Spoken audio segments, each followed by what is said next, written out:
ચોમાસા દરમિયાન વિવિધ વિસ્તારમાં વૃક્ષ ધરાશાયી થવાના બનાવો સામે આવતા હોય છે, ત્યારે શહેરના ગોત્રી ઉષાનગરમાં મહાકાય વૃક્ષ ધરાશાયી થતા 2 રિક્ષા વૃક્ષ નીચે દબાઈ હતી. રિક્ષામાં બેસેલ 5 મુસાફરોનો સદનસીબે બચાવ થયો હતો. ઘટનાની જાણ ફાયર બ્રિગેડને તથા પોલીસને કરતા બંને ઘટના સ્થળે આવી પહોંચ્યા હતા.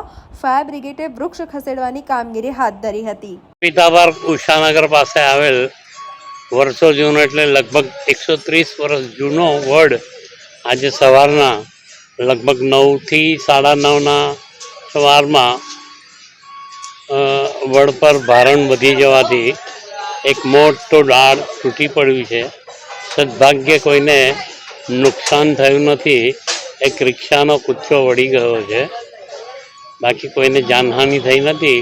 પણ વડ પર બેસેલા 2 ભમરિયા મધ્યે લોકોને માખીઓ કરડી અને હાલત ખરાબ કરી હતી. પાલિકા દ્વારા તમે જોઈ શકો છો, આટલું જૂનું હતું. એ લોકોએ કટિંગ કરીને ડાળીઓ તો ઉતારી લેવી જોઈએ જૂના વૃક્ષોની. અને હવે એમને પણ બીજી બધી કામગીરી હોઈ શકે એટલા માટે કોઈ એ બહુ ધ્યાનમાં નથી આવ્યું. સદભાગ્યે જાનહાનિ થઈ નથી, દુર્ઘટના ટળી ગઈ છે. જી, અમારા મત વિસ્તારમાં ઉષાનગરની બાજુમાં વર્ષો જૂનો વડ, જે એક આઈડેન્ટિટી છે કે કોઈ બી જગ્યાએ જવું હોય તો કોઈ કે ભાઈ ઉષાનગર રોડથી આ બાજુ જજો, પેલી બાજુ જજો. એ વડ આજે લગભગ સવારે આશરે 9 વાગ્યાની આજુબાજુ ધરાશાયી થયો છે. આખો વડ નથી પડ્યો, પણ એનો અમુક પાર્ટ જે છે એ તૂટીને પડ્યો છે. આ બાબતમાં સવારમાં લગભગ 9:15ની આજુબાજુ જયેશભાઈ અમારા કાર્યકર્તા અને સંજયભાઈનો ફોન આવેલો. તાત્કાલિક ફાયર બ્રિગેડમાં જાણ કરી. ત્યારબાદ ફાયર બ્રિગેડમાંથી મારા પર ફોન આવ્યો કે ભાઈ ત્યાં જેસીબીની જરૂર છે. એટલે તાત્કાલિક જેસીબી પણ વિકલપુરથી મંગાવી અને કામગીરી કરાવેલ છે. જી, સદનસીબે કોઈ જાનહાનિ નથી થઈ. 2 રિક્ષા ઉપર ડાળખાઓ પડવાથી રિક્ષાઓમાં ખાલી નુકસાન થયેલ. પ્રી મોન્સૂનની કામગીરી જનરલી થતી હોય છે.